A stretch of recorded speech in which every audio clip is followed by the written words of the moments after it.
Last year नवंबर से दिसंबर के बीच NASA space से टाइम टू टाइम कई मिस्ट्रीज लेकर सिग्नल रिसीव हुए जो पृथ्वी ऑलमोस्ट 10 मिलियन क्लाइस दूर मौजूद एक प्राचीन प्लेनेट कोर की डायरेक्शन से आ रहा था।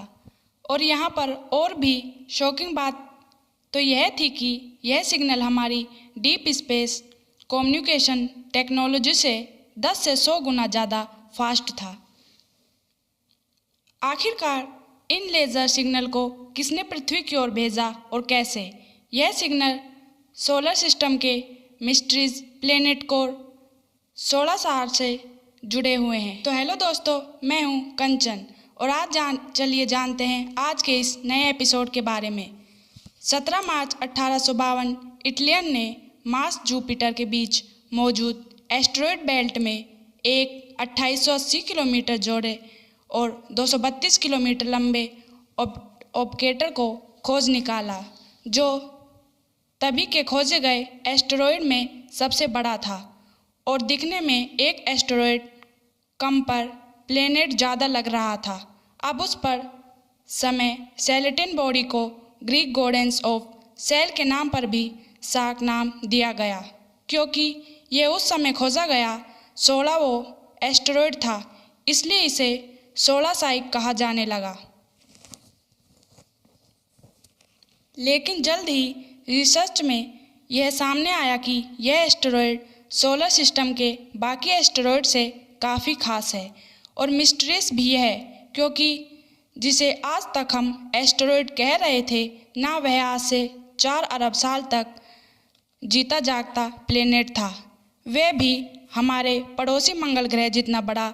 लेकिन फिर उस समय हमारे सोलर सिस्टम में हुई ऐसा हुआ जिसने इस पूरे प्लेनेट को इस तरह तबाह किया कि इसके ऊपर की सभी ट्रस्ट एवं मेंटल लेयर टूटकर इससे अलग हो गई और बचा केवल इस पूरे एस एंड प्लेनेट का कोर, जिसे आज हम देख रहे हैं, जो ऑलमोस्ट 95 पर निकले एंड आयरन जैसे प्योर मेंटल से बना है, जिसके कारण इसके वेल्ट ऑलमोस्ट 200 करीब अरब किलोग्राम है। जस्ट नाउ अमेजिंग कि अगर हमारी पृथ्वी के साथ कभी ऐसा हुआ तो क्या होगा। लेकिन आखिर एक मंगल ग्रह जितने बड़े प्लेनेट की तबाही के पीछे का राज क्या था? सोलर सिस्टम में हुआ कोई मिस्ट्रीज था या फिर प्लेनेट पर रहने वाली किसी सिविलाइजेशन के बीच हुई वॉर देखी? वैज्ञानिकों के मन में यह बात थी कि 100 सालों से थे। कई मिस्ट्रीज का जवाब हमें केवल इस कोर के इंटरनल स्ट्रक्चर पर रिसर्च करने के बाद ही पता चल सकता था। पर हमारे अर्थ बेस्ट या अर्थ के ऑब्जर्वेटिव्स या अर्थ के बीच ऑर्बिटर में घूम रहे टेलीस्कोप से मंगल और जुपिटर के एस्टेरॉयड बेल्ट के बड़े बड़े एस्टेरॉयड से घिरे 16 सारक पर यह रिसर्च करना पॉसिबल नहीं था।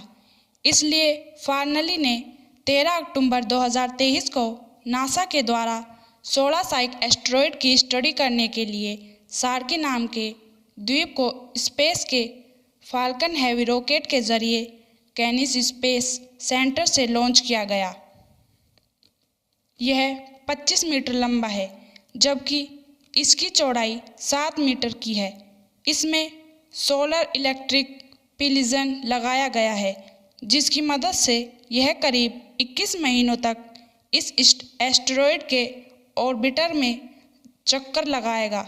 इसमें कई एडवांस इक्विपमेंट लगाए गए हैं। वैज्ञानिकों ने मल्टीस्पेक्ट्रल इमेजर को 16 सारगी की तरह सतह की उच्च रिजोल्यूशन रिव्यू को पलटकर करने के लिए डिज़ाइन किया है।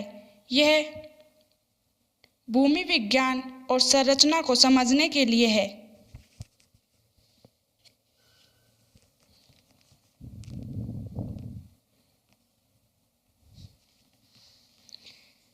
जी और NS 16 मानस की संरचना को मापेगा। यह ग्रह के विभिन्न तत्वों का डेटा मैग्नेटोमीटर 16 सारकी के शेष जर्बिटर श्वेत को मापेगा। सारके के जर्बिकीय श्वेत का अध्ययन करेगा और इसकी हिस्ट्री ग्रह कोर की जानकारी का पता लगाएगा।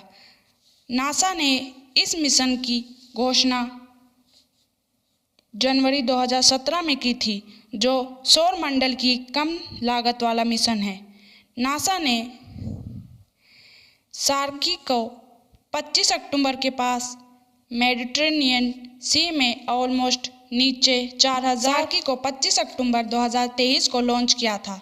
सार्की अंतरिक्ष यान 2024 में मंगल मार्स फ्लाईबी मंगल ग्रह का उपयोग करके गुरुत्वाकर्षण की मदद करने के लिए उपयोगी है। गुरुत्वाकर्षण से इसकी गति बढ़ जाएगी, हैरान इसकी बचत होगी, जिससे 16 सार्की का